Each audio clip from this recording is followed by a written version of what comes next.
What's up, guys? Welcome back to our podcast, A Court of Heaven and Hell. I'm Lauren, aka Heaven. And I'm Ellie. I'm also known as Hell.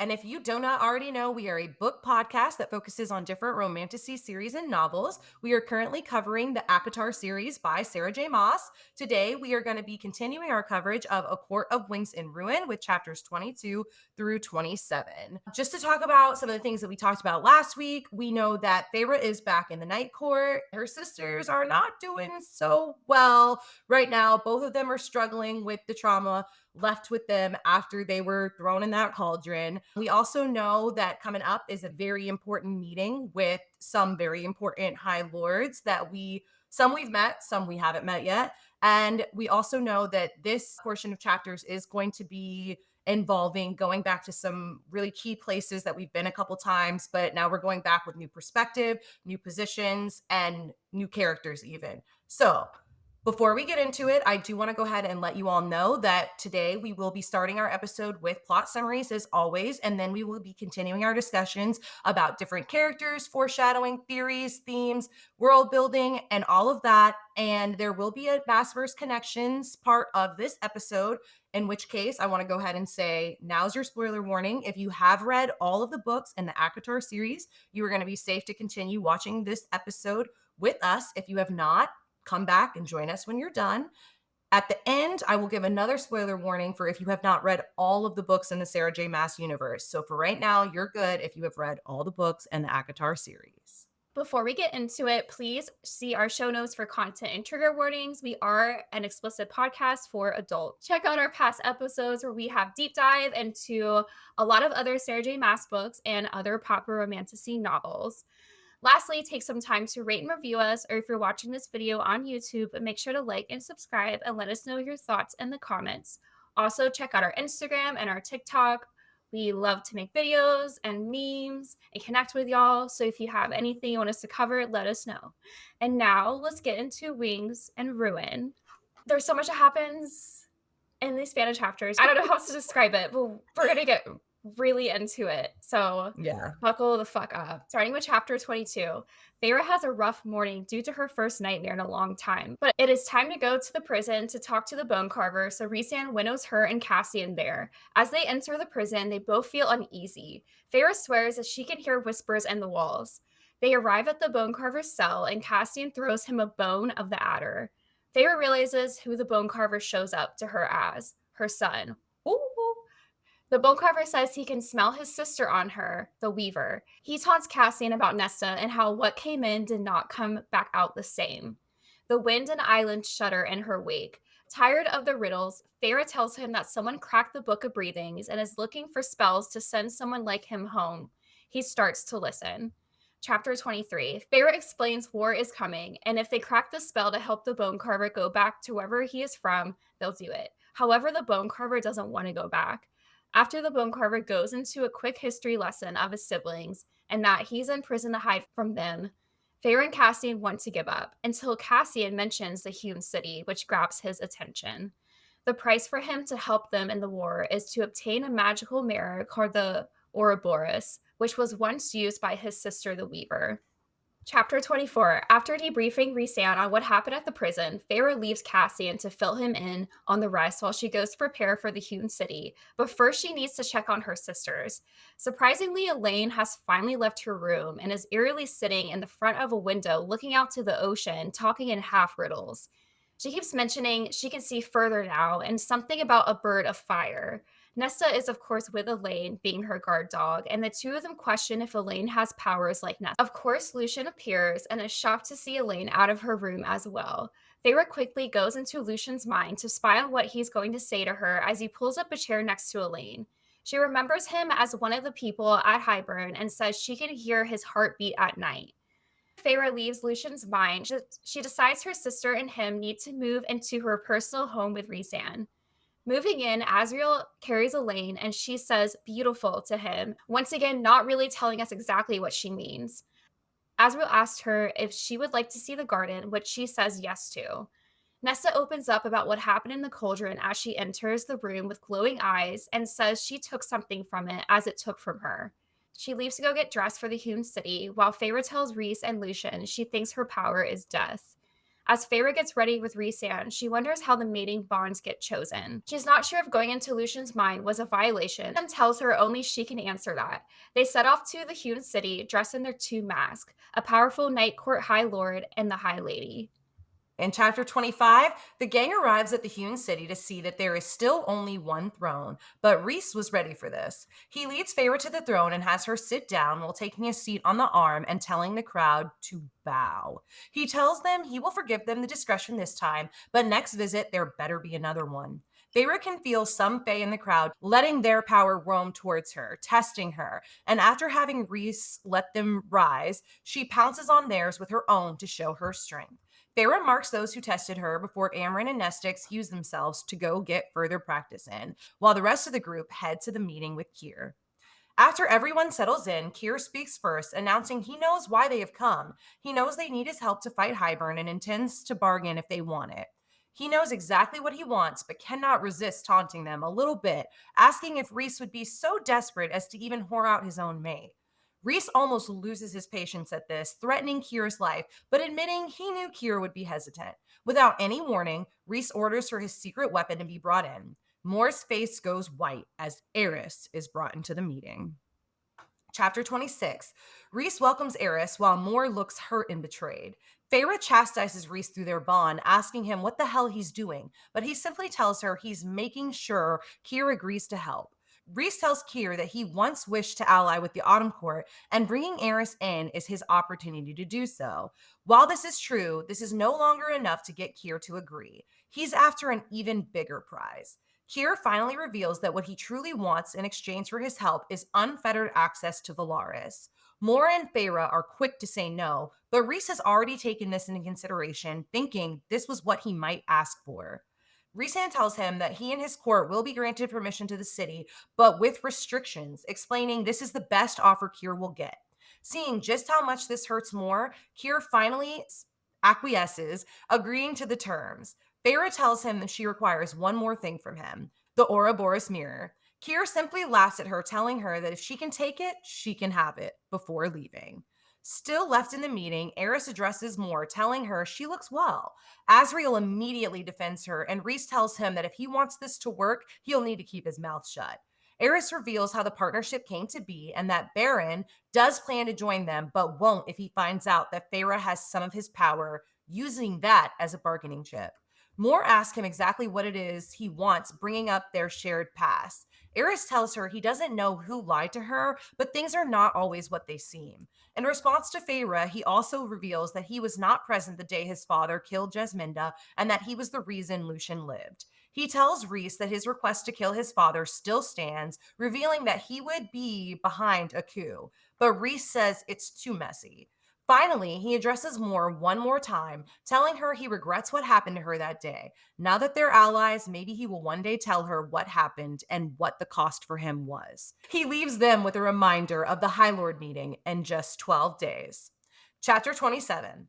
Leaving, they find Nesta and Amren waiting for them before winnowing back to Valaris. As soon as they arrive, Moore turns on Rhys, demanding to know why. Azriel jumps in, siding with Rhys, understanding why they had to work with Eris, but Cassian, catching up, also seems pissed. Moore says it's not about Eris. She wants to know why Rhys gave up Valaris and would allow Keir to destroy her home. He explains the precautions he took, but Moore is still unhappy, telling him if it had been reversed and Amarantha was the one who could help, he would feel like her. Rhys responds saying that if that was the case, he'd accept her help without hesitation, and Feyre can tell that the conversation is pushing them both too far. Amren steps in a second, telling them she won't let this tear them apart. She tells Moore it is a necessary evil, but after the war is over, she will help her kill them herself if that's what she wants, and promises to protect the city from them. She calls Rhys out for his sneakiness and tells him he's made a bad decision by not warning them, causing Rhys to apologize. Cassian then asks Feyre what she learned about the mirror. After explaining, Amren recognizes what they're talking about and asks why they want it. The truth comes out, and Amren is upset. With Amren on edge, everyone prepares for if things go south, and Rhys tells her that they need her to tell them how she escaped the prison. Amren refuses. Rhys puts a shield into place to prevent anyone from possibly finding out. She explains how she did it and where she came from. Everyone is enthralled by her story, looking to gain even more answers until Elaine walks in. She seems to be dazed and possibly going mad as she tells them of things she hears and sees before stating a prophecy. Feyre asks Az what it means, and he disappears without a word. After everyone disperses, Feyre goes to ask Nesta what happened at the Hewn City. She reveals that Amren had her do some tests with magical objects, but she failed, unable to find the weaknesses. Moving on, Feyre shares her worry about Elaine with her, but Nesta snaps at her, feeling guilty about what's happened, and leaves the room, allowing Lucien to walk in. He tells Feyre Elaine has just been through a traumatic situation, and it wouldn't hurt for a healer to take a look at her. Feyre agrees, calling for her to be seen in the following day. Exhausted from the long, brutal day, Feyre lays down and begins to cry. Reese comes in a bit later to check on Feyre. She asks him if he's okay, and he tells her no, and shares that he knows he hurt more and that he lied about what he would have done if Amarantha could come to the door.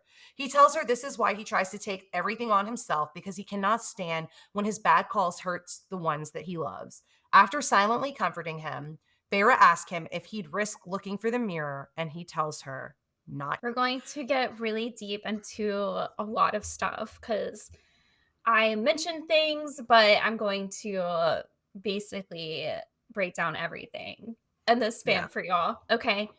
So, starting with some characters, we have so many characters in this stretch, and a lot happens with them. Some people, I will just say straight up really quick that, oh my God, the span of chapters, I'm like, y'all just need to fucking talk to each other. I don't Yeah. understand. There's so many secrets being kept from each other in the inner circle by everyone. We'll see what happens in the future, but I think it's showing us that the inner circle definitely has some cracks in it.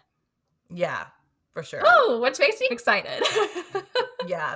There's a very specific moment in this that is giving so much House of the Dragon when Feyre is talking to them and she's just literally, I haven't been to war or anything like that, but I'm pretty sure the worst thing that we could do is fight amongst ourselves on the inside. And it just took me to when Jaehaerys was like, the only thing that could tear down the House of the Dragon is the Targaryens themselves. And I was just like, that was the vibe I was getting this whole stretch of chapters, was just like, this infighting is going to cause an issue before we even get to the main Right. part of the war with the people we're actually supposed to be fighting. All right. So, starting with our sweet baby Lucien, there's like a little moment, obviously, where Feyre goes into his mind, okay, and we're gonna discuss it a little bit later with her, but we get 2 pages almost of just his POV, and she learns that he actually does like the Night Court, and he is almost envious of how close the Inner Circle is and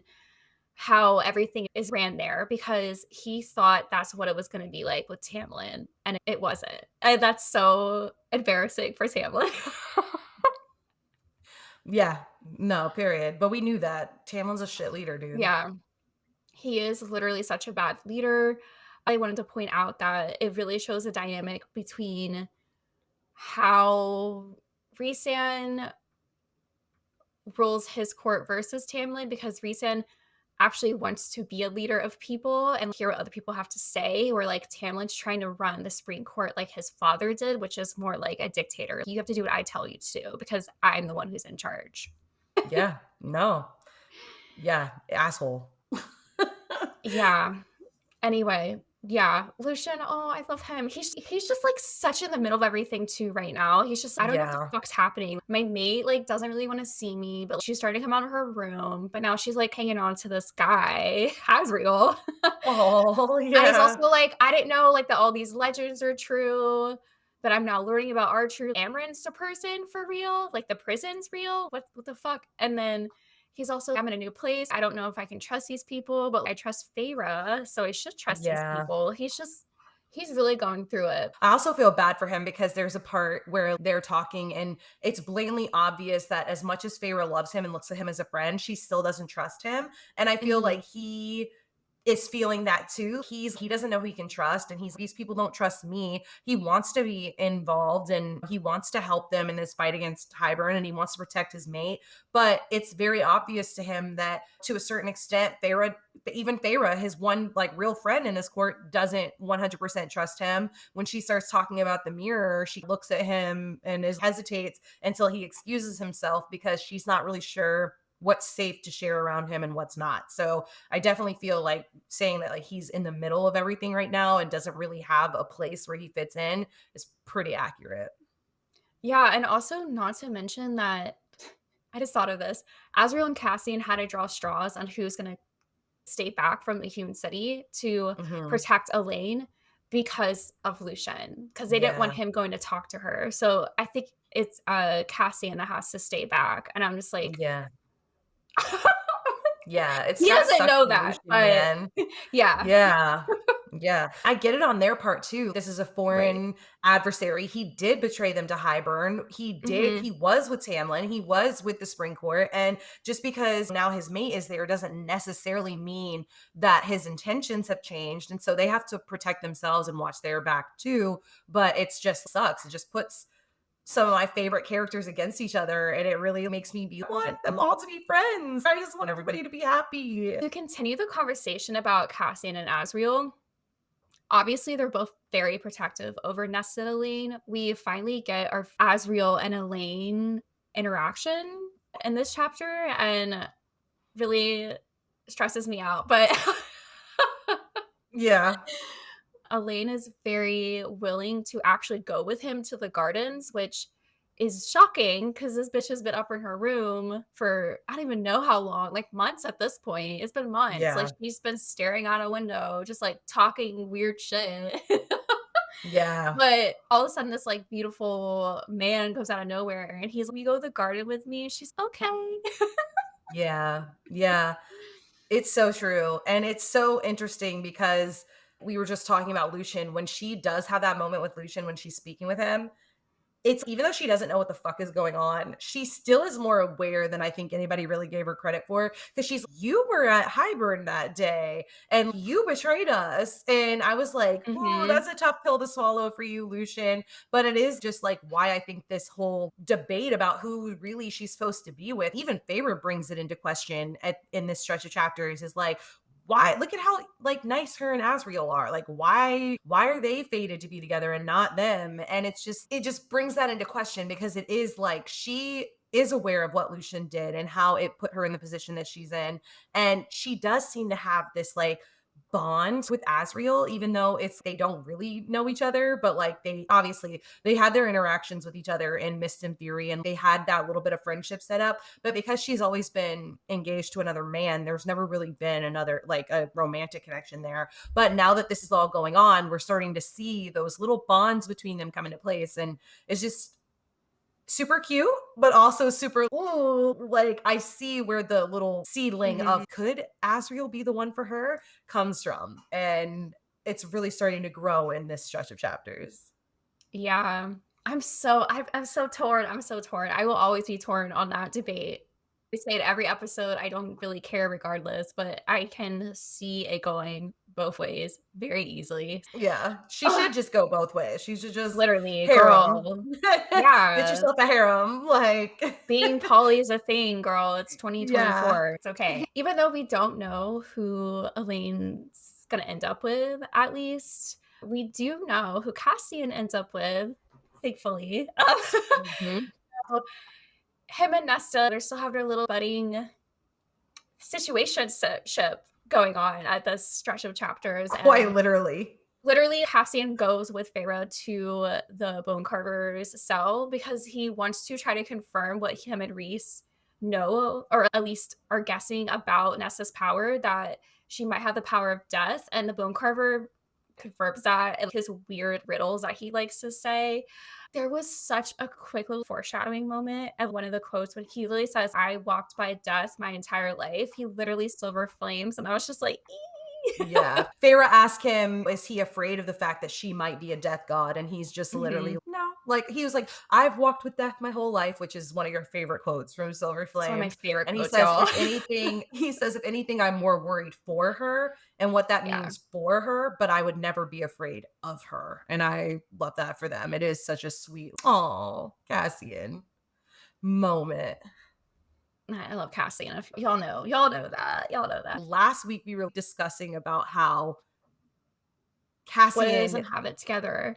the boy probably doesn't have what it takes to be a spy or to be the one who betrays the inner circle. Because bless his heart, but Cassian, we know that they're keeping this secret from Amren. They didn't tell her they were going to the prison. They didn't tell her Mhm. about this mirror. And Cassian just in front of her just brings up these, oh, by the way, what'd you find out about the mirror? And Feyre is talking to him, and then Amren's, what Yeah. mirror? What? And it's, oh, fuck. Feyre's like, oh shit. Like, we were like, she wasn't supposed to know about that. And I'm just like, this is why Caspian could never be like the No. Azriel, the spy, the espionage person. I just don't know if he has the wherewithal Period. to be secretive and sneaky and all of that like it takes. Like, he just literally just like blurts it out in front of Amren, not even considering the fact that, like, hello, she's not supposed to know about this. And so I just thought that was hilarious. He's the muscle of every group he's in, literally. He's Yeah. like the muscle of the Bat Boys. He's the Yeah. muscle of him and Nesta. He's a muscle of him and Feyre. There's brains and there's brawn, and he's Yeah, got he's the brawn. 100% on that side. Yeah, I love it. So to continue on with discussion about the Archeron sisters, we discover in this stretch of chapters that Nesta's power is literally death. I know that's your girl when it comes to all of that. Nesta, this whole time, has been very secretive.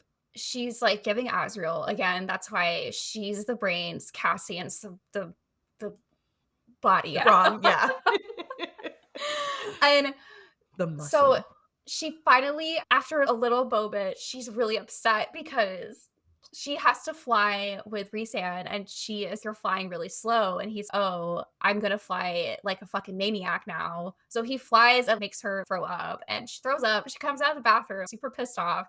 And this is the Yeah. first time we see that she has glowing eyes. She is furious. She's so mad. Everyone is like, what the actual fuck is going on with this bitch's face? She No. finally, after she pukes her guts up, is like, when I went into the cauldron, I took something from it. Everyone's like, oh, what do you mean?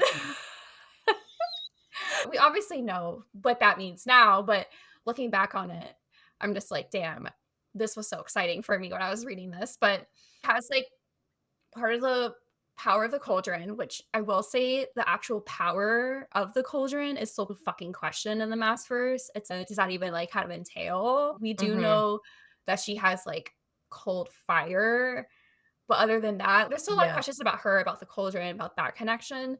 But also something really weird that I wanted to bring up was that the Bone Carver says the wind whispered her name, and then Amren also says later on that the wind listens at the prison. So there is a connection between Mhm. potentially Nesta and the prison. That's all I'm gonna say. Kind of wild. Yeah, that's such a good point. It's a really good point. Yeah, man. First of all, that moment is hilarious to me. It also sparks off the moment of the like Reese Nesta Mhm, like showdown. Like, they're constantly going at each other, and Feyre always has to be in the middle because she's, granted, we've seen this before, like a couple of weeks ago when Rhysand said whatever and Feyre snapped at him and was like, my mhm. sister's not a feral animal or whatever. Feyre's Yeah. kind of always in the middle, but when it comes to Reese and Nesta, there's definitely this animosity there. They're always going at each Mhm. other. And I just think that's so funny in this part. It's such a comical little thing, but it's just hilarious. Nesta is like, oh, please, are you going slow on purpose? And then Reese is, Mhm. oh, you want to go fast? Oh, that's so fucking funny. Dude, not gonna lie, that scene made me think really hard. Not really hard, but like, I had some shit pop into my head. I do think eventually at some point they're going to have a brother-sister relationship. I think they're I gonna think be so too. close at some point because I will say this, they're so similar. They're very Yeah. similar, okay? They're very similar. I know Yeah. that's gonna make a lot of people pissed off because there's very much like a Rhysand versus Nesta Yeah. thing in a fandom, but they're similar as fuck. Yeah, I think that's why they clash, why they're on opposite Right. sides, and obviously they both love Feyre, and that's a big Mhm. thing for them that, like, can connect them and will bring them close together. Like you said, definitely giving that teasing, even though they don't like each other, like, they're still Mhm. fucking with each other. It's like when your sibling, like, is, "I'm not touching you," like, "I'm not touching Right. you," like, it's giving that vibe, and so I could definitely and I hope that for them because we want Nyx to have a close relationship with his aunt and uncle, basically, like, we want them, like, to all be a big happy family, so that's what I want to see happen with these 2 eventually. Yeah. Uh, and then, yeah, speaking of aunts and uncles and just, like, the whole family dynamic, I really cannot wait until we get more from Elaine because what the hell is going on with Auntie Elaine in this fucking stretch of chapters, okay? This bitch was like was on some other shit here, and I can't wait to talk about it. So she randomly decides to go to basically like the library of the house, not like the actual fucking library, but like the in-house library of the House of Wind. And Feyre finds her just sitting in a chair, staring off into the ocean. And she's just, I can see so far now. She's, yeah, you have your face senses are heightened, girl. And then Elaine is talking whack. She randomly leaves her room. Nobody knows why she chooses to leave today to leave her room. Lucien randomly ends up in the library on this Mhm. day. Do you think that anything about her powers does she want to see Lucien? Was she drawn to the library on that day? Because what are the chances that both of them would have ended up in the library when neither one of them knew that the other one was going to be there? And we know that Elaine has these seeing abilities. Is there like a mate bond there? Was this like on purpose? Did Elaine put herself in this situation because she knew Lucien would be coming to see her? I don't know. I just wondered if there was something to that because it just seems so interesting that they just both happen to end up in the same place on the same Right. time for the first time. Part of me wants to say that it might just be like a writing convenience. Yeah. I feel like it is mentioned before that Lucian has gone to the library, potentially. I feel like He's that might not have been supposed mentioned to be before.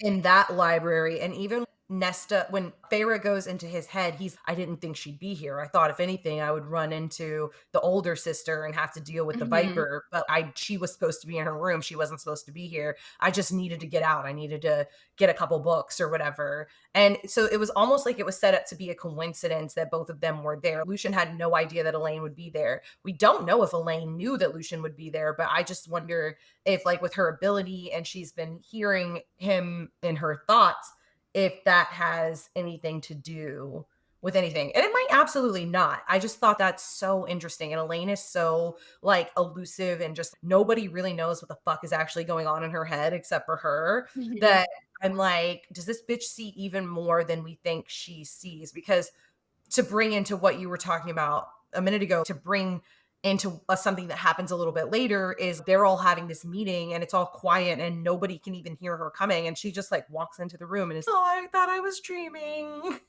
and it's what the fuck is going on Elaine, what's happening here? Wait, real quick, I just thought of something. Why doesn't Feyre just go into her head? I thought about that too. And I think it's just because she doesn't want to violate her sisters. Like, think about how much guilt she had going into Lucian's head. And Nesta immediately was like, have you ever gone into my head like that? I think Yeah. she doesn't want to cross that line with her sisters unless she finds it absolutely necessary. But that's something that I thought about too, because it's y'all are ready to send her to a healer. You have no idea what the hell's going on in there. Like, why wouldn't you just go take a look? If what I can't believe is that Reese Sand hasn't already either attempted to take a look Mhm. or has and hasn't said anything. Because Because I know that well, Reese loves go ahead. Feyre, but you're telling me But he he didn't likes try? protecting everyone more. You're telling me he didn't try to see what the fuck was He going on in that crazy bitch's head?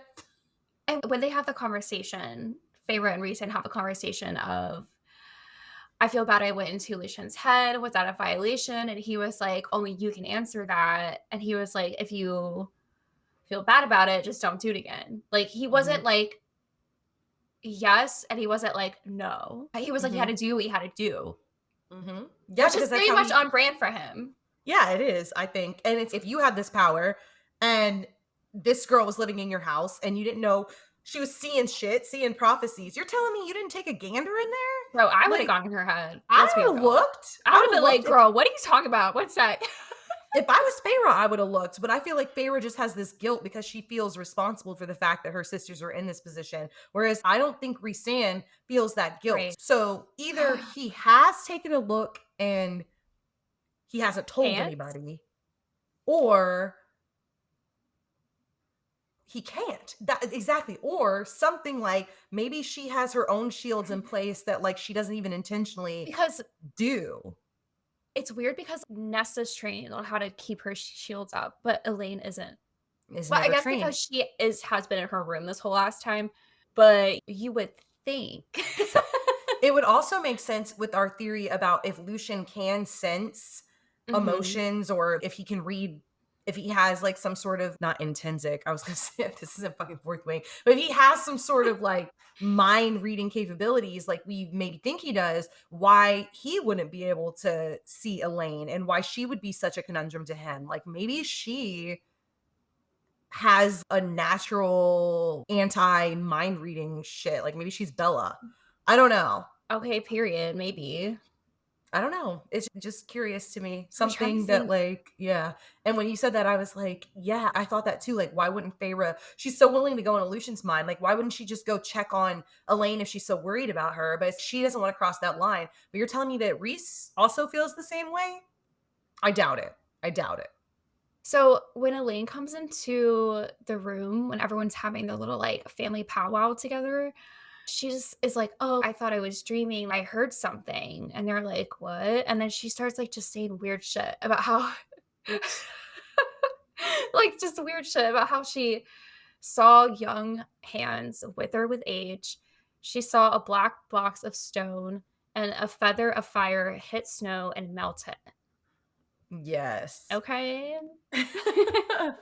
Yeah, so this prophecy, I actually believe is one that we've already gotten our answer to, if I'm being 100% honest. I think I could be wrong, but the way I read this is that this is foreshadowing the events in Silver Flames. When she sees the young hands that wither with age, that is the queen that went into the cauldron, young, thinking she was going to come out forever immortal, Mhm. beautiful, but she turned into a crone and she literally withered in her hands, aged instead of going like in reverse and staying forever youthful. I think that's who she sees. The big black box of stone, I believe that is where Koschei is being held at the lake. He's literally trapped in a stone like cave kind of situation, Mhm. is the way that I'm taking that. And right now, we know that Feather of Fire hits snow and melts. That's Vasa. We know that Koschei is actually controlling Vasa, and that later he makes a deal with Briallen, the queen who turned crone or whatever. And I think that this is just all foreshadowing basically those events and like what unfolds, finding out about Koschei, which we actually already have a little bit of a mention of him here from the Bone Carver. But yeah, the fact that he's holding Vasa, that she is literally like the fire, like in the snow, like Vasa being like enslaved to him and turning into the firebird because of the spell that he's put on her. And then the black box of stone is where he's being held at the lake in that cave area. That's what I think. Period. That makes sense. Thank you for Yeah. explaining it. I was thinking crazy shit. I did think that the feather of fire was Vasa. I'm like, that has to be Vasa. Yeah. I thought the black box of stone could be Koschei, but I wasn't sure about the young hands wither with the age. But it does make sense if it was the queens, because that literally to the but Yeah, no, exactly. It was the one queen, Briallen, and she's the one who comes after Nesta and Silver Flames. And I just think that was the foreshadowing for that. So the fact that we've already know what happens with that is why this statement actually makes sense to me now. Whereas like the Mhm. first time I read this, I was like, the fuck is Yeah. this bitch on about? When everyone comes back from the Hewn City, there is a lot of tension, rightfully so, from literally everyone. It's really awkward. And tension because Amor is super upset. They get to the townhouse. She's immediately like basically cussing out Rhysand, being like, "What the actual fuck are you thinking?" Because at the Hewn City, they have a meeting with Kier. The meeting was with Rhysand, Mor, Feyre, Azriel, and Kier, but there's an open seat, okay? And Rhysand didn't tell Mor this, but he invited Eris to Yeah. He didn't come tell to the anybody. meeting. He didn't tell anyone. He didn't tell Feyre. Feyre was like, "What the fuck is Azriel?" didn't even have a reaction because he's Azriel, but he probably was. Yeah. Well, Azriel did know. Azriel knew. Azriel didn't know that Yeah, he Eris did. was gonna be there. He did. Azriel knew because Eris caught him. So Azriel knew Okay. of this deal because it wasn't going to happen, but somehow, which I have questions about this, somehow Eris literally found Azriel sneaking around the Autumn Court, which I don't know how the fuck he found the sneakiest guy in all of fucking Prithian sneaking around. But the way to try to calm Eris down about it was Rhysand offered him a deal, which was, if you help us get your dad and your court on our side for Hybern, we will make sure that you get the throne to the Autumn Court. Which And isn't so even necessarily what Eris wants, but he just wants his, and he didn't mention he wants his dad, get him off. he's on Amren's train. He's kill him, put me in charge. Oh my god, what a team up that would be. But so yeah, so Rhysand didn't tell anyone. Azriel knew that Eris was going to be at this meeting. Moore is rightfully extremely pissed. She Mhm. feels very hurt by this. She doesn't understand why the fuck she's in this position. He then tells Kier that the people of the Hewn City are allowed to come into Belarus, but there's gonna be restrictions. Moore's more mad about that than Yeah, Eris she's being there. pissed. It's like her safe space. She was very sad about it. And during this meeting, Eris makes us question things. Eris explains that what happens with everything didn't actually go down with how everyone thinks it did. He was ordered by his father to go and kill Lucien's lover, but he refused to do that, which, oh my God, okay, like we didn't know that. We assumed that he was also part of killing her. Yeah. And because he refused, he was punished for it, but he was able to send a message to Tamlin about trying to help Lucien get out of the Autumn Court, which he does obviously end up helping Lucien. He says that he really regrets what happened to Moore and that it cost him everything. Yeah. And he leaves it at that. He says, maybe one day I'll tell you what it cost me. Yeah. Which, like, please tell us if you guys have been reading along with us, if you've been watching our episodes, that we have been talking about Eris for the last couple weeks. Like, Mhm. I know I really like Eris. I think that there is obviously a lot of questions about what actually went down, but he's actually I really like him where we are at in the series right now. And this part of this book just really helped lay out a lot of that. The fact that he refused to help his father and brothers kill Jesminda. Like, I thought that was the case, but I couldn't 100% remember that. So I was Same. really happy to read that.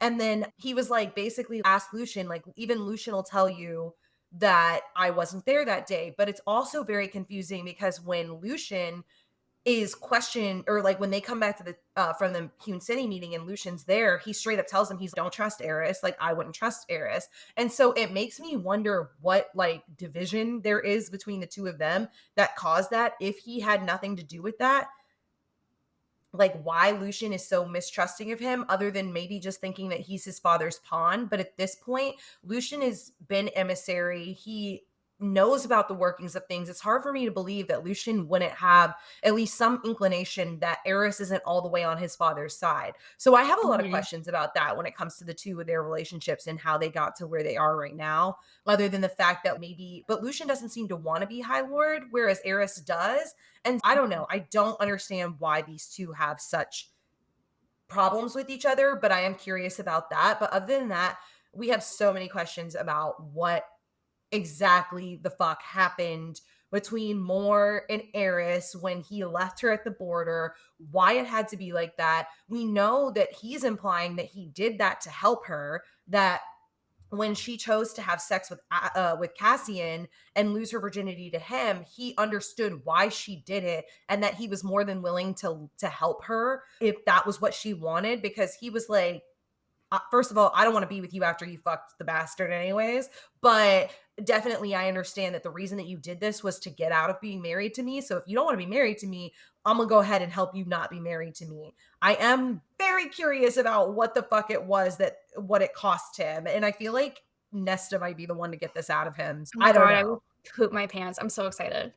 Yeah, I don't know. I loved that little moment between them and Silver Flames when they're like having that heart to heart when they go look at the mountains and he's explaining to Mhm. her about the palaces that were carved into each one and just about the history of Prithian and they run into Tamlin out there or whatever. But I just feel like another moment like that is where we're gonna find out what the fuck really happened that day. And let me tell you, I'm so curious.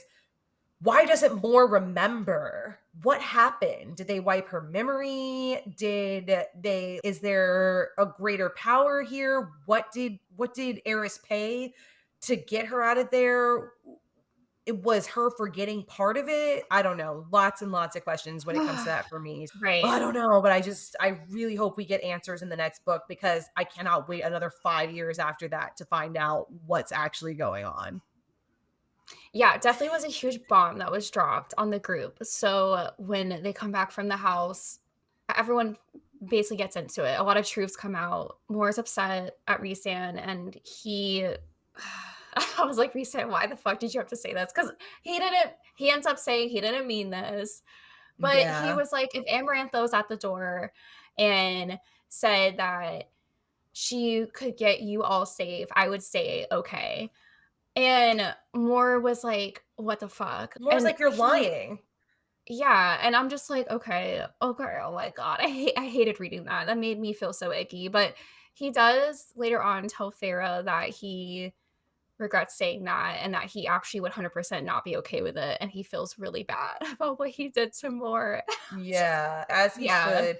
I get it. I get it from the sense of Reese has more responsibility on him than probably any fucking body else in Prithian, if you want to be 100% honest. The fact that he is the most powerful High Lord, the fact that he is the High Lord that is trying to enact the most change in Prithian, and he has the biggest territory, the most amount of people to protect, from what we can tell, the most people that he cares about people outside of his court, he cares about the human lands. Like Reese is like in charge and at least in his mind of protecting so many fucking people that like I understand why he feels like he has to make these hard decisions, but I really appreciate the fact that Amren calls him out on it Mhm. and tells him like you do have to make hard decisions, but you made a bad decision today. And it's not because you did what you had to do.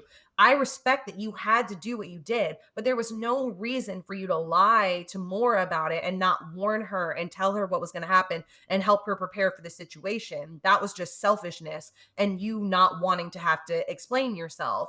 And so I like that's one thing that I love about Reese and the family that he set up for himself is because at the very end of the day, I think we talked about this a little bit in our last episode, and not to keep bringing everything back to other pop culture, but like House of the Dragon, it's who you surround yourself with is so important. Like the people, Mhm. like you have to, when you are the person who's like the most in charge, the most in power, you have to surround yourself with people who are going to call you out on your bullshit, who are going to keep it 100% with you, who aren't afraid to tell you how it is, because there's going to be times where you make bad decisions. There's going to be times where you let your judgment get clouded, where your selfishness comes into play. And you really need to surround yourself with people who are going to be real with you and tell you the truth and let you know that, yeah, sometimes your shit stinks. And we need you to just own up to it. This is a learning moment. I'm happy that it seems like he learned from it. He admitted, at least to Feyre, that he knows he was wrong. And hopefully going forward, we don't have too many more moments like this, which I mean, we know there's a few, but I still need them to just keep calling him out, keep holding him accountable for his actions, keep not being afraid of him, even though he's this like super powerful being, like checks and balances. I love that. And I love that Sarah has set up their court to work in this way. It's why Tamlin's court is failing or has failed, and Reese's court is thriving. Right. And then to just add on to the stress everyone has, like we said earlier, the mirror gets brought up. And Reese, since we're being truthful, I'll go ahead and just talk about this. And Amren is really upset as well that no one told her that Cassian and Feyre went to the fucking prison to talk to the Bone Carver. And she was like, I wish y'all would have told me because I would have literally given you the answers. He did.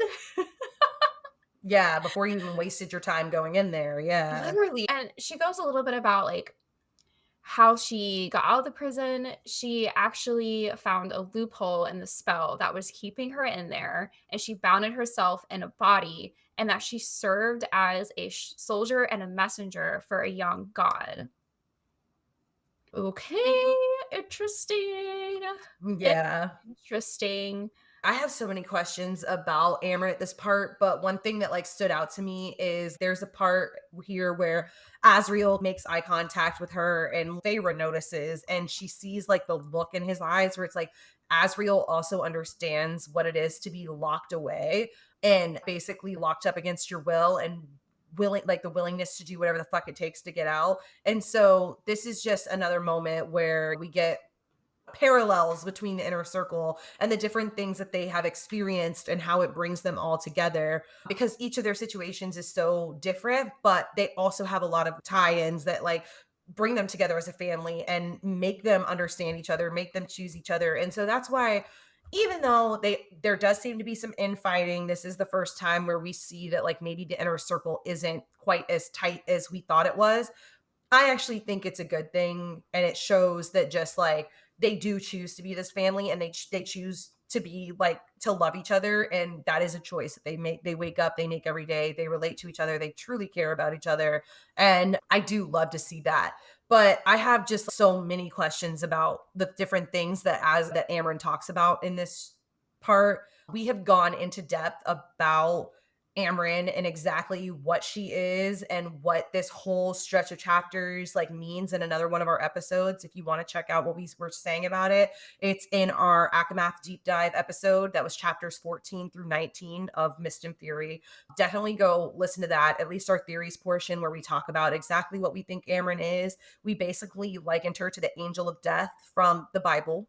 Um, and or like an archangel situation, and I still think that holds pretty true with everything that we get in this part. And there was even more Mhm. like more of the quote that like went on that we didn't read in that chapter that I definitely noticed and was like, okay, this all falls into place with what we were talking about. If you do want to read about that, it's in chapter, what is it, 27, and it's around page like 283-ish. There's a huge quote that goes in and talks about how she escaped the prison, where she was Mhm. before, what she is, all of that. I highly suggest reading it again, going back, listening to our episode, and just listening what you thought about it. And if you do that, let us know. If you agree with us, if you think it's something else, let us know below. But yeah, I did love revisiting this part and just going back into it because there's so much information that we get in these 6 fucking chapters, dude. Also, in relation to like why Amren finally agrees to help and what like brings all of this is because Rhysand has promised her that she she can take the book of breathings and he'll let her take it and use it to get back to the place that she came from. Just so interesting to me because I was not under the inclination, especially after she gave that big speech, that she wanted to go back to the place where she Mhm. came from. It seemed like she left of her own accord. So definitely like A, where the fuck is that? And B, why does she want to go back? But that's why she eventually agrees to help them. She thinks it's a waste of time to get the mirror. We got so much, so many different people, so many different points of views, so many stories in this chapter. That concludes our character discussions this week, but we have so much more to cover because So much more. we need to get into foreshadowing and a lot of world building in these chapters. There is so much. So, again, get ready. I am about to explain the prison, the bone carver. We're going to talk about mating bonds, the mirror. Okay. Take notes if you would like. Yeah, for real. Okay. Here we go, y'all. So, give a little synopsis on the prison. Okay, the prison is very important. Very important. So the prison is described as a misty, cold island. There once was life there. Before Prithian, the old gods ruled the rivers and mountains, etc. But some gods actually were the rivers and mountains and other land masses. That makes me question a lot of things. Then magic shifted to the High Fae, who brought the mother and the cauldron with them. The old gods were forgotten, but some still worshiped them. Okay, so at some point there was a magic shift from the gods to the High Fae. So I'm like, technically, does that mean that the High Fae have powers of the gods? And also, I will say, like, the old gods, some of them actually being like natural formations. What the fuck? I feel like that's important. Yeah, that's kind of well, also it just Is that takes where me like back to the very first elemental? ACOTAR episode when she's looking at the mural and she's seeing the cauldron pour over and the hands holding the cauldron. What the fuck does it all mean? I need HBO to pick up this show because the way if they did the intro like they do Game of Thrones and House of the Dragon of like the Ah, mural, I would throw up. yeah, so good. Okay, Anyways, okay. so that's a little piece of information on the prison. Keep that in mind. But now I have to bring up the Bone Carver, the timeline with him and his siblings. We met the Bone Carver before in Aquamath. A little refresher, he is this being that lives in this prison. He's been in there for a really long time. And Feyre realizes in this span of chapters that she actually is seeing him as her and Rhysand's future son. She never put that connection before until this book when she realized they were mates. Okay, so he's showing up as Nyx. I don't think he shows up as Nyx, but I could be fucking wrong. Nyx has blue eyes or purple eyes? I don't know, but Rhysand's eyes changed That is true too. That's the reason I was going to say maybe I'm wrong because because I know like Rhysand's eyes been described as blue and purple, and I know the Bone Carver has violet eyes, right? yeah, that's what made me stop and be like, That's not Nyx because his eyes are blue, I'm pretty sure. Blue eyes like Feyre's, not like Reese's. Anyways, I don't know if that matters, but I just, as their child, and she does say that their future child, but I thought that was so interesting that they specifically say Nyx has Feyre's eyes, not Reese's eyes. I don't know if that matters, but it's something that I've All thought right. about before. So we learned that the Bone Carver is really powerful and he has the ability to bring down an army in literal seconds. So that's why they want to use him and potentially his siblings in the war because Feyre's like, oh, if they're really powerful, you should probably utilize them. There's not a super known reason to why he's in the prison other than that he wanted to be in there to get away from his siblings.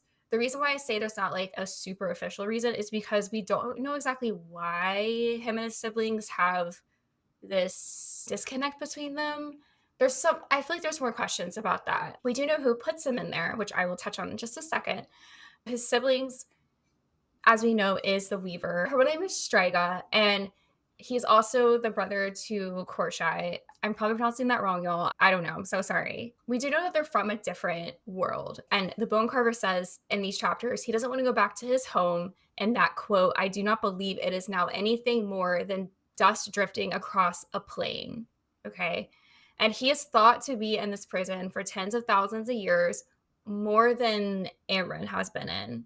To break down the timeline of all of this, because that was shit ton of information, the siblings fell into this world, Prithian, okay? It wasn't Prithian then, but it's the now future Prithian.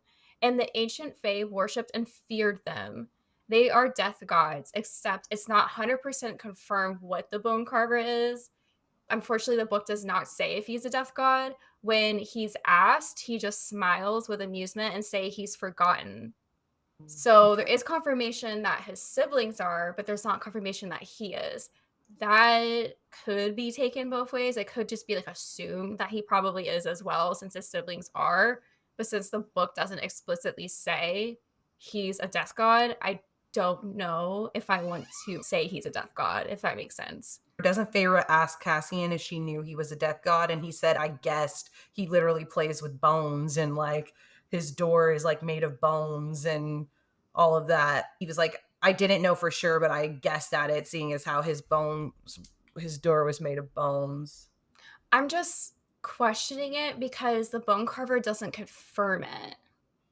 I feel like that's open for interpretation, but Okay. I definitely took it as he I don't is, know. but I guess I see what you're saying. He didn't 100% confirm it, but at the same time, I'm pretty Like, sure I that feel like it's his safe. sister Oh, and him And I think they're all death gods. That's how I interpreted it, but I could see how it could be open to interpretation. Right. Okay. So an ancient Fey warrior strips the Weaver and Koschei of their powers because they are too powerful to kill, so she had to contain them. The Weaver the Weaver was bound to the middle, and Koschei was bounded to the middle of a lake. And also to mention, the ancient Fey warrior is the one who does put the Bone Carver in the prison, but he wants to be in the prison to get away Mhm. from his siblings. He remembers the ancient Fey warrior and her name and says she would have been his salvation. All right. Keep that in mind. We're going to bring that up a little bit later. It's a little bit information about the prison and the Bone Carver. That was a lot. I'm so sorry, but all of this matters. It matters. Really quickly to mention, there is like a little bit of foreshadowing in the prison because Fan says to Cassian, quote, "Remember who you put in here, Cassian." And we do know from Silver Flames that he put someone called Atlantis in the prison who was the head of a wild hunt, which was created by the Daglin, which were evil forces, and Prithian to keep the Fae and the humans in line. Okay, he pops back up a little bit later. He's a piece of shit. He's not a piece of shit. He is a piece of shit. Yeah. He is But trash. Nesta, Oh, hell yeah. I was like, get another his ass. beheading. Ooh, interesting. I mean, okay. Okay. Really quick to Mhm. wrap up my insane info dumping, really quick, I do want to touch on mating bonds super quickly. So, to explain mating bonds a little bit more, we finally get like almost a full explanation of them in these chapters from Rhysand. Mating bonds are chosen by fate, the mother, the cauldron, and some mating bonds are done to ensure a powerful offspring and don't always make sense. Okay? Rhysand's mom and dad weren't in love, and neither were Tamlin's. Rhysand literally said that his mom and dad weren't good for each other. Same with Tamlin. Feyre wonders why fate chose Elaine's mate to be Lucien and not Azriel from seeing how her and Azriel have been interacting lately. And Rhysand explains that a mating bond can be rejected, but it really affects the male, but it doesn't affect the female as much. And there'll always be a slight tug. Mhm. So that could be like, it's an info dump world building, but it also could be a little bit of foreshadowing to maybe show that Elaine might reject the mating bond with Lucien. I Yeah. don't know. It's a possibility, unfortunately. I know some people also think that it could be the whole Tamlin Amarantha theory about like him having Right. rejected the mating bond to her. So some people think that it's something that's actually already occurred in the story already, and we just haven't been privy to. So definitely it was put in there for a reason though. And it also explains like how the mating bond chooses people. Like you said, it's not always about love and who would work best together. Sometimes it's just about who is equally yoked, like who power matches the power, who's going to create the strongest children, like a straight up nature situation. So definitely curious to see what that fleshes out into being.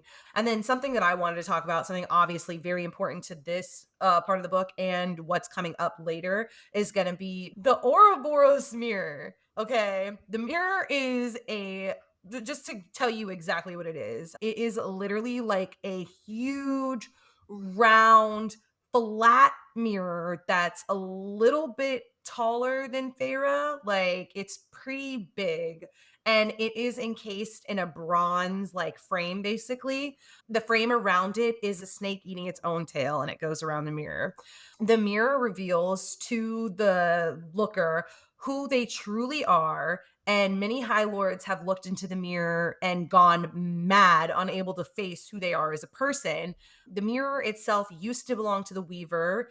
I don't know if we find out exactly how Kier got his hands on it. He says it's a family heirloom. So we don't know how it went from the Weaver to That's Moore's all. family. We know that Moore's family has been ruling over the Court of Nightmares for years and years. We don't know exactly how Moore's family came into possession of the mirror. We just know that it used to be with the Weaver, and now it's with Moore's family, and it's been there for generations, basically. Here is like laughing at Feyre because he was like, do you even know what the mirror is? And she's, I just know I need it. And he's like, you can take it, you can have it. So we know that she does in fact end up getting her hands on it, and we know what she sees when she looks in the mirror and what she has to confront within herself and how that actually ends up turning out. But at this stretch of chapters, this is what we know about the mirror so far. This is very important.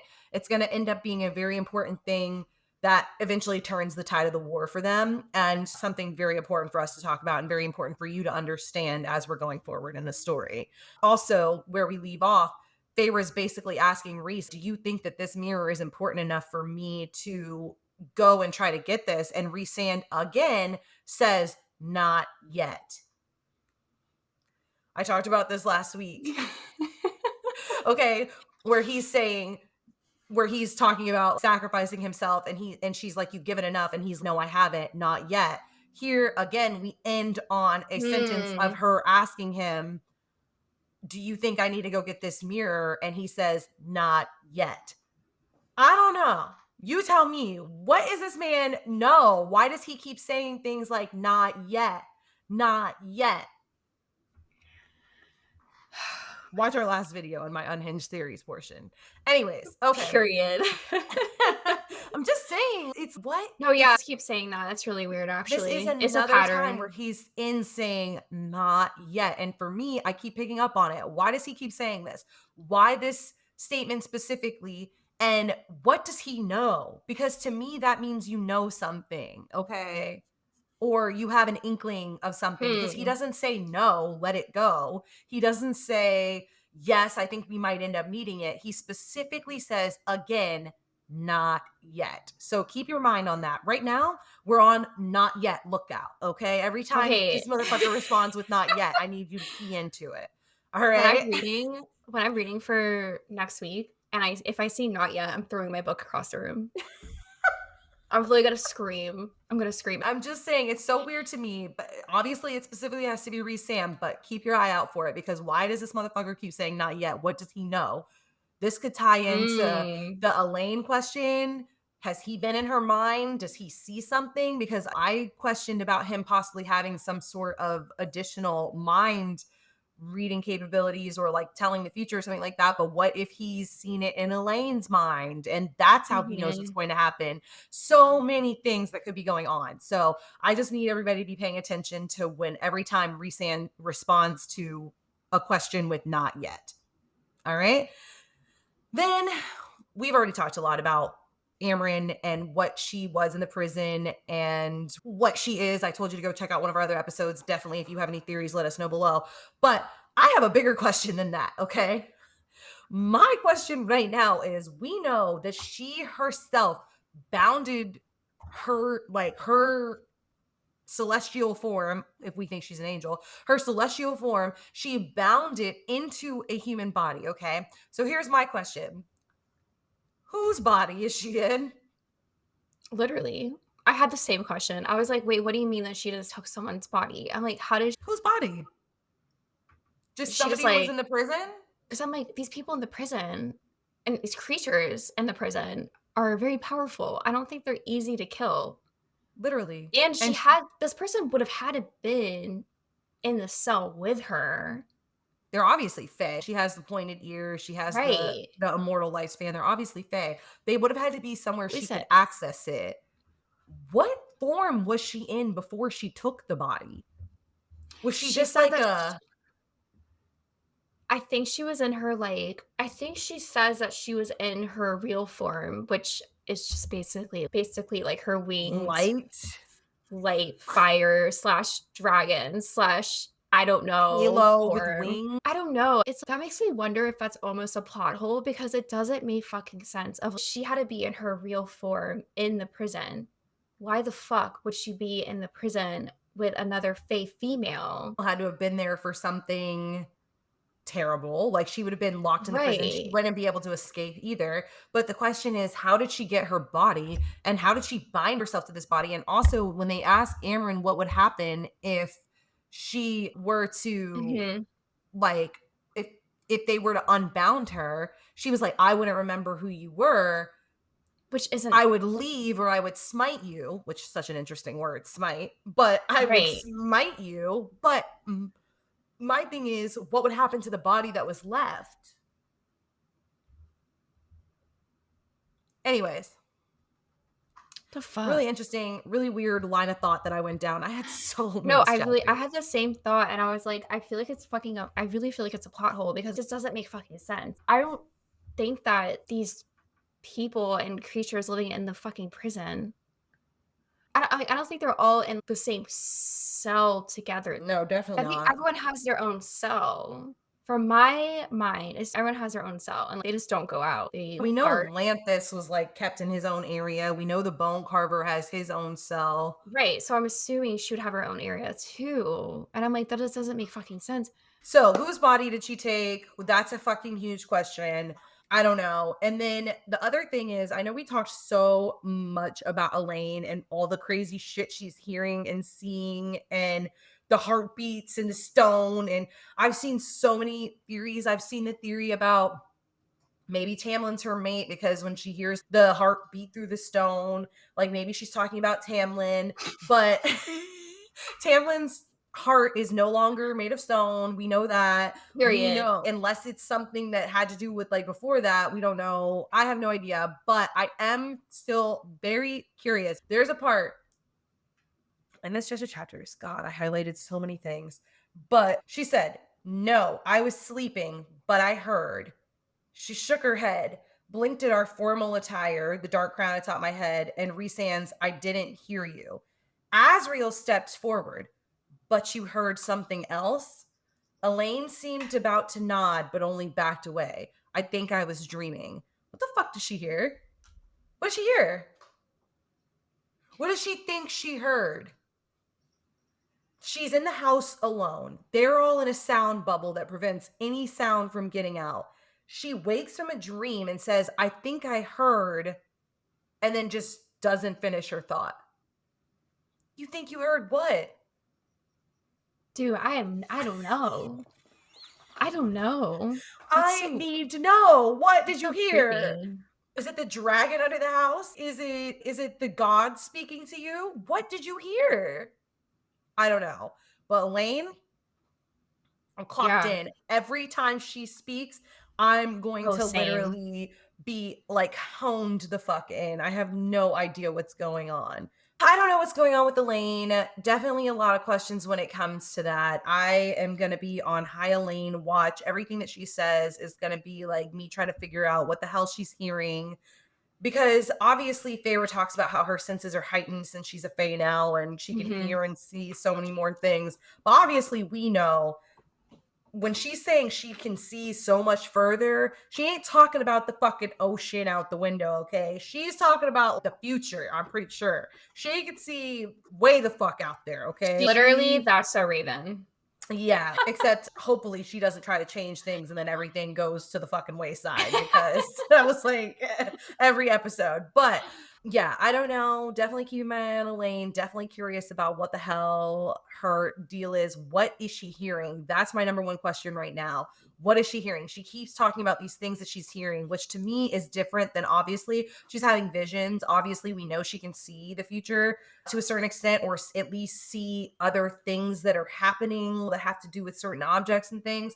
So we know that she has the sight, but what is she hearing? Because this is like the third time in just this very short period of chapters that she talks about hearing shit that nobody else can hear. What's going on here?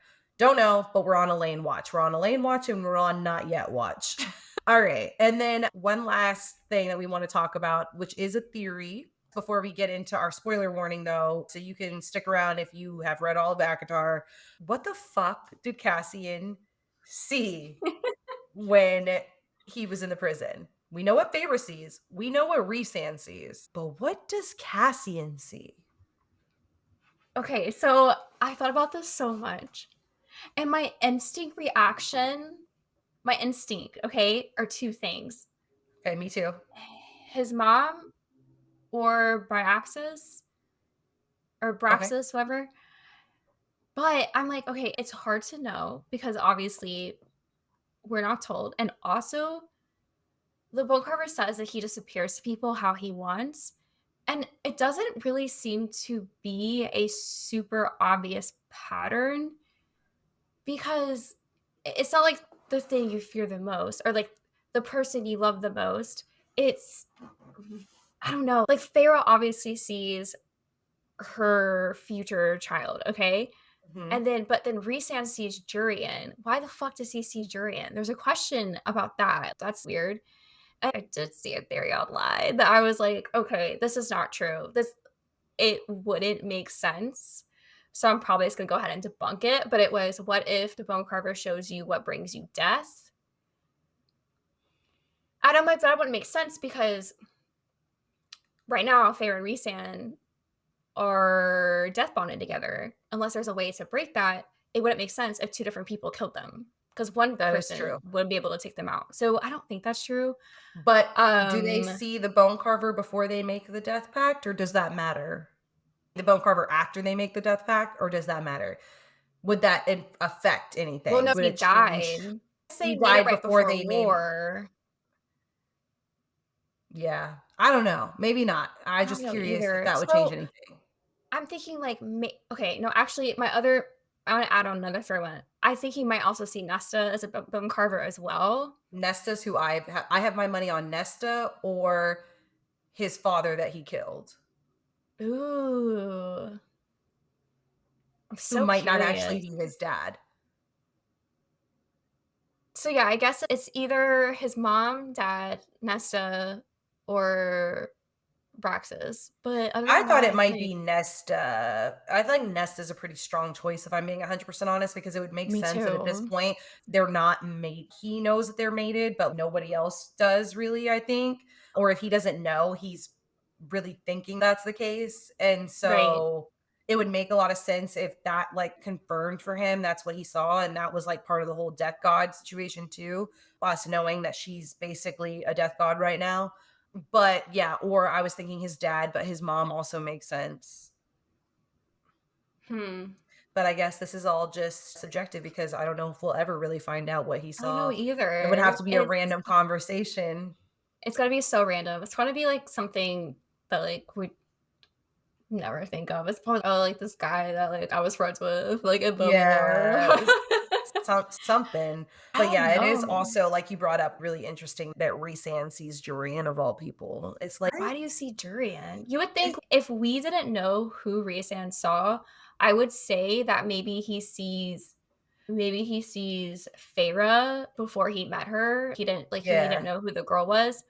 Or he sees Amarantha or something. Because I feel like that's just an easy yeah. choice. I would never be like, oh, he sees Jurian. It doesn't really make sense unless it's like something you're guilty over.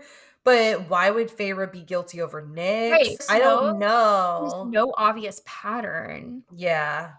But It's whatever the bone carver, whatever games he wants to play with you. yeah, I think it's just like mind games. Yeah. I'm really curious of why the fuck he sees Durian because it still doesn't make sense. But if he's playing a mind game, I think that it would be Nesta then that shows up That's what I with thought. Cassian because That's why probably freak the fuck out because he's already yeah, like very freaked out like by about supernatural Nesta. shit. Yeah. Oh, Yeah, about and Nesta. I will say if it was Braxius that he saw, I feel like he would just be like, I can't do this. Yeah, no, he would probably be like, "Bro, I can't." Yeah. I don't think it was Bryaxis, but I do think it was. I think that either his dad that he killed that we know I've seen theories might not actually even be his real father because he gets called a prince so many times. Or it was Nesta. I don't know. I got no fucking clue. Got no idea. Like I said, he doesn't seem like the great betrayer. I was going to say maybe he sees somebody in the inner circle he betrays, but that doesn't give me Cassian vibes. So I don't know. But I would, at this point, I'm thinking very heavily Nesta, and then maybe one of his parents is like a side option. Yeah, same. That's what it too. But okay, guys, let's go ahead and move on to some of our final theories and Massverse connections. This is going to be the time where, if you have not read all of the books in the Sarah J. Maas universe, you want to go ahead and bow out and wait for our next episode. There will be spoilers for all of the books in all 3 of her series, including the newest release, House of Flame and Shadow, starting now. All right. For those of you who are still with us, let's get into some of these theories, because this episode Yeah. has been a doozy, but there's more coming. We had to stop talking so many times because we wanted to bring up stuff from Crescent City, but we're like, we can't yet. I read Akawar before I read Crescent City. So this did not matter to me when I read Akawar, but reading Crescent City twice and doing breakdown videos of Crescent City, my ass is looking for stuff. And what do I see? Oh, just a little casual mention of someone in the Hewn City named Thanatos. Oh, Thanatos, you mean the Prince of the Ravine? One of the Princes of Hell from Crescent City? Yeah, bro. Casually thrown in there, dude. Q I just casually says it. And what does he say? He's having trouble with his with his daughter. daughter. He says, "Oh, I have to go. My it's like his general or something. Thanatos is having problems with his daughter." It's like a one sentence thing, and it's just not talked about again. This shit matters. I would bet money this shit matters. That was so random. It has my literal brain doing flips. Okay, and I will say, from what we know, Thanatos from Crescent City, we do know that he God, this shit makes me want to scream. We do know that he got banished during the first wars of Crescent City back to hell. What does that mean? There's two possibilities with this. It can mean that either he found a way out of hell, because we do know there has been times people leave hell. There's ways to get out, okay? Or this is a crack theory. Is it possible? Is it possible that Prithian and hell are the same place, but on like different, stacked on top of each other, same world, but they don't know, like they're like on top of each other, like different dimensions, okay? Parallel universes, if you will. And it would make sense because in Silver Flames, we learn about Meryl's research where she talks about how she thinks that worlds can stack in front of on top of each other. And we've talked so many episodes, at least so many episodes, talk about the fucking library and the House of Wind being like, there's 7 levels, okay? There's a white cat that shows up all the time. There's cats. There's just cats. There's like a weird pit. It's giving hell. Okay. Yeah, it is a fucking weird ass coincidence that there's 7 lords of hell. There's 7 high lords in Prithian. It's weird that there is just so many similarities. We already know, it's confirmed that people from Prithian ended up in Midgard. Also, people from Aurelia. We know that. This is its own world, but when it comes to hell specifically being its a separate world that we also know is connected to Prithian, because the Northern Rift is how they get to hell and to Prithian. There's got to be a fucking connection there. I don't think it's a crack Has to theory. be. I'm also super curious because it almost makes me want to say that like something about the Night Court specifically has to do with hell, but it's also just too much of a coincidence that there's 7 high lords and then there's 7 princes of hell. It just makes too much fucking sense. And it does but There's what too many I'm crossovers. confused about though is like how each one ties into each one, because we know Apollyon and we know Adis and we know now Thanatos are all like their own people. They're not the same as the High Lords, but is it, like you said, like a separate whatever? And where does Kier fall into this? What is the Court of Nightmares? Because we know that, okay, the way that it works is like House of Wind is up here and then the Hewn City is like literally like underneath it. So is it like you're saying there's literally like 2 worlds on top of each other, where it's like underneath the Court of Nightmares there's literally almost like 7 more courts that go down the span of Prithian, and that's hell? Is Kier the leader of one of those pits, or not pits, but like one of those factions? I don't know. So many questions about that, but it seems way too coincidental to not mean something. Thanatos is like a Greek god, okay? He's supposed to be like Mhm. a gentle Greek god of death. Okay, that lines up with like why he would be a prince of hell, god of death. Okay, makes sense of like why someone in the Hewn City would be named that. It's giving spooky death vibe. But what's interesting is that in Greek mythology, Thanatos had a flock of hellish sisters, and I don't know how to pronounce this. I want to say it's pronounced Keres. It's Keres, but they're female. And they were dark flying beings with sharp teeth and an insatiable taste for blood. They represented violent, senseless death. So I'm thinking maybe Sarah J. Maas took like this Greek mythology vibe and made, instead of the Kyras being like his sisters, maybe he made it into Kier, because we know is like a very awful person, doesn't really believe in women's rights, thinks that like women are like Mhm. below him, like just is a piece of shit. So I don't know. I have a question about this. Yeah, Hmm. ma'am. It's just interesting. But I literally want to, makes me really think, seeing the name Thanatos and the Human City makes me want to think that it really is like parallel universes Mhm. existing on top of each other. I really think it's that, especially just because we do get that mentioned in Silver Flames. I'm like, okay, that Yeah. wasn't in there for no reason.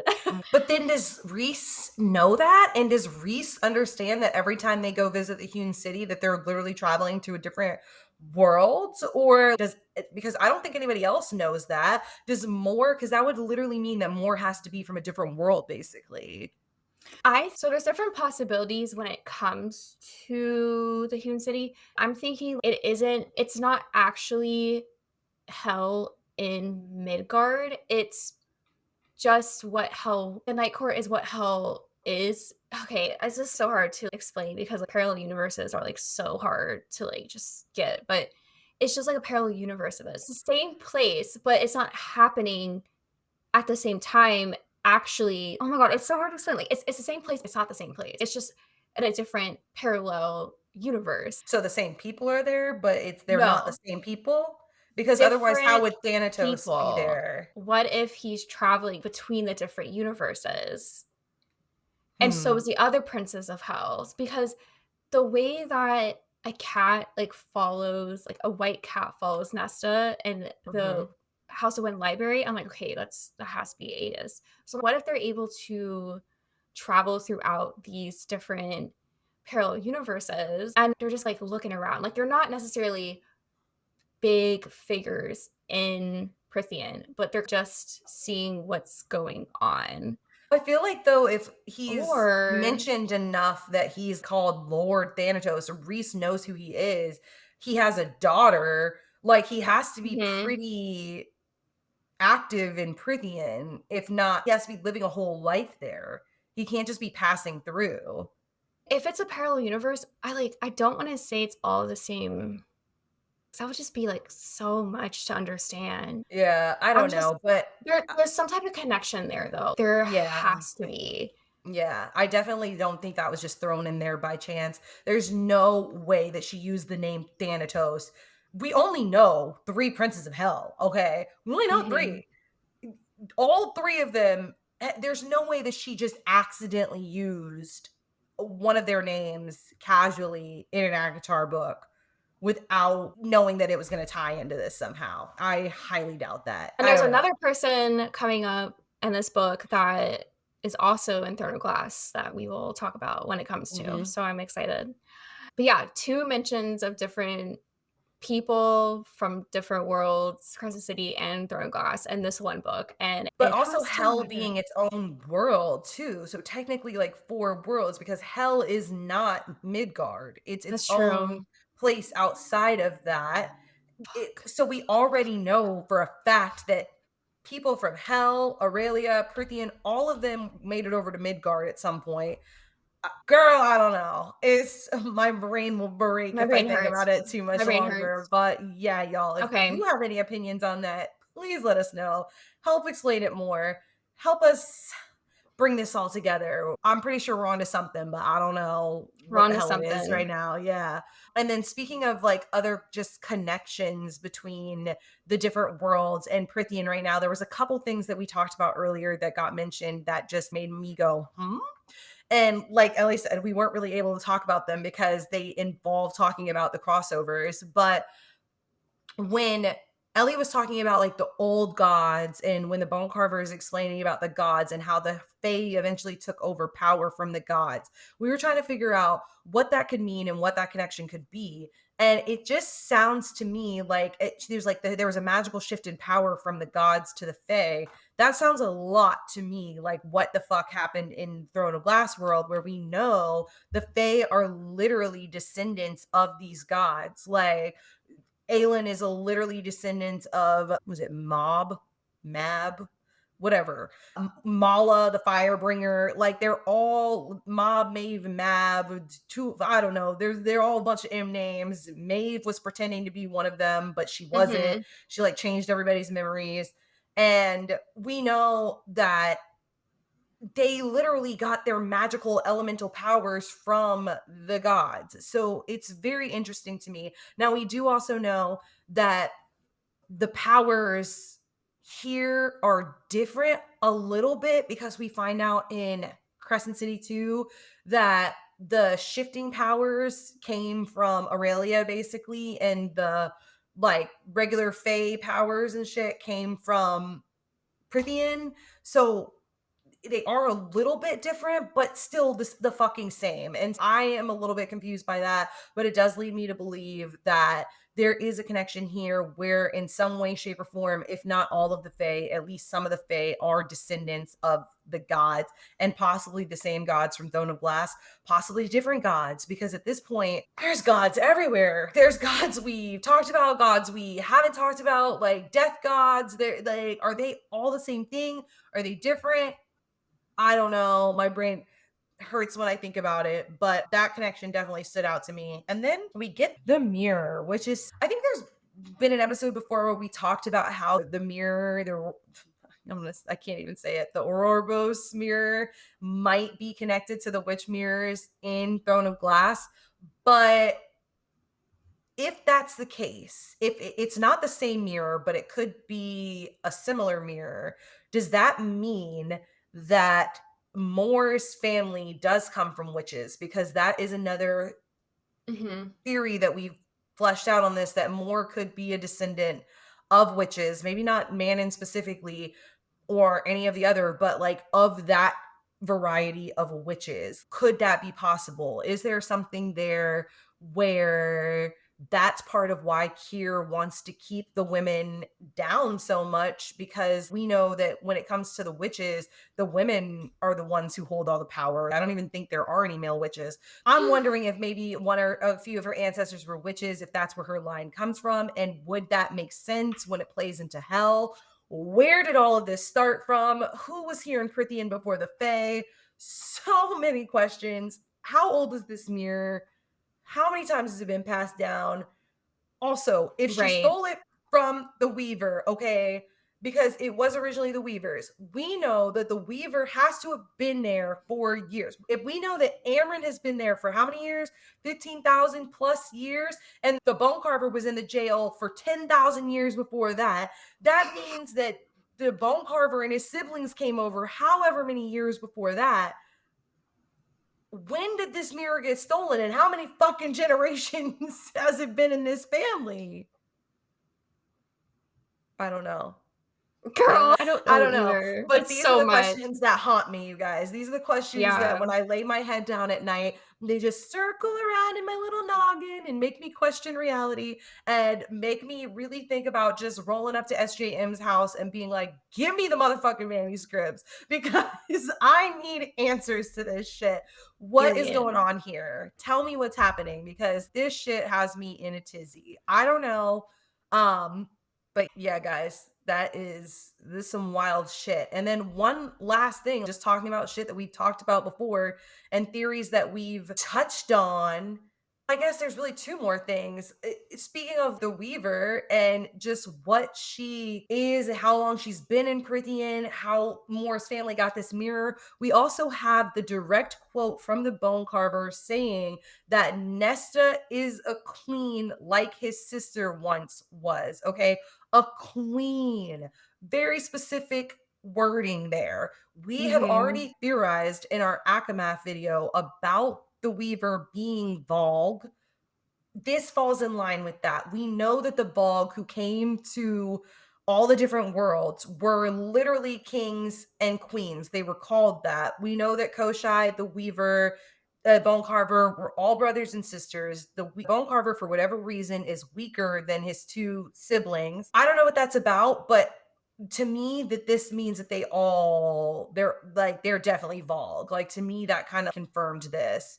And yeah, I feel like also the Striga is also a fictional character in other things. Wasn't It's it a in spider in the Castlevania. way? One second, Yeah. let me Oh, it's a Polish name. It means usually a female demon in Slavic mythology, which stems okay. The demon is similar to a vampire, which I don't really think goes with Aristriga, but basically it's a female demon.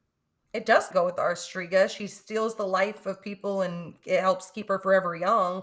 She doesn't suck their blood, but That's she uses their true. body and traps them, and that's what keeps her, like, youthful or whatever, even though we know that she doesn't look like that, because when Feyre sees her in Akamath, she's got, like, an old face and black eyes. Literally, the Weaver is definition of a fucking Volk. Like, literally, like, black hair, black eyes, bleeds black blood, gets beheaded. Yeah. It's pretty yeah, So it's pretty freaking obvious. Also, if you look up what Striga is, demon, it's just so many things fall into place. They make so much sense. right. Calling her a queen, that definitely goes with Vogue history, what we know about the Vogue. And yeah, definitely just more confirmation there.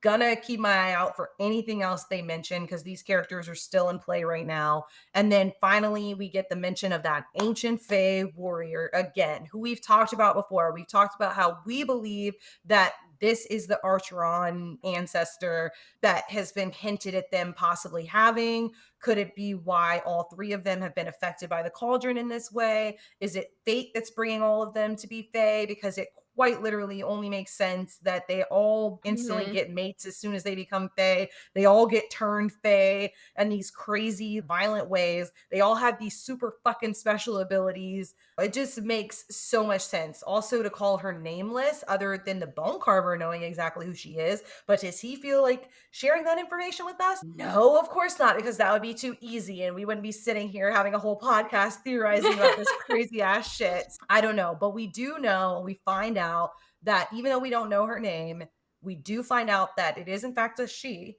and she was Yeah. around and alive before the cauldron. Listen, was this Fae the same as Erd, the same as whatever word is, the same one who literally took the cauldron and poured it onto the land and gave them magic? Is there a reason that they pointed out that she was older than the cauldron? Is this just some crazy coincidence shit and we don't know and we're really just grasping at straws? I don't know. But so much happened in these stretch of chapters. So many just little lines, little allusions to different things, re-bringing up things that we've already talked about, making my brain tick even more. When I say that these are the questions that haunt me, I'm not kidding. I will literally be thinking about this stuff until the next week when we get more answers, and quite literally until the next book comes out. So Sarah, please feed us. We're hungry. We're starved. We need fucking answers. It's been so long. We're dying over here. But other than that, if you guys can expound on any of these theories, if you have any additional thoughts, if you know of any other people who have theories on the internet that maybe test to this and could give us more answers, please let us know in the comments below. Let us know over on our Instagram. You can DM us. We love hearing these theories from you guys. We love it when you make comments or put your own thoughts, just anything to make this expand even more. There's so much in these books and it's so much fun just going into these crazy theories. I'm so happy that we're back with a few because we were missing some for a couple weeks, and so this has been a lot of fun. But that being said, we do hope that you guys enjoy our discussion today, as crazy as it fucking was. In our next episode, we will be continuing our coverage of A Court of Wings and Ruin with chapters 28 through 35. Make sure that you go ahead and reread those along with us. And if you have any theories or topics that you want us to discuss, if you have, sorry. If you have any theories or topics that you want us to discuss in relation to that, please email us. Our email will be in the description below. Or, like I said, you can always DM us over on our socials. We are super excited because next week we will be getting to the High Lord meeting. Finally, again, if you have made it this far and you're still listening, and you have made it this far, please make sure to like, comment, and subscribe. Or if you're listening on one of our podcast platforms, please take a few seconds to rate and review the podcast. It helps us out so much. And either way, if you are not already following us over on our socials, make sure you go give us a follow on TikTok and Instagram. We're super active over there. We have tons of different memes, fun, different content, polls, all the news about all the books in the romantasy universe, anything that's coming out, anything that's out that we're reading right now. If you want information, if you want to know what's coming up on the podcast, if you want to stay up to date with the current events in the romantasy world, we suggest you give us a follow over there. So, as always, to those of you who follow us, to those of you who have been with us, we love you. We appreciate you. To all the new faces, we love you. We're happy that you're here, and we hope that you stick around. And that being said, we're going to go ahead and leave you guys with a quote like we always do. Today's quote is, "There are many types of strength beyond the ability to wield a blade and end lives." All right. Thanks, guys. Bye.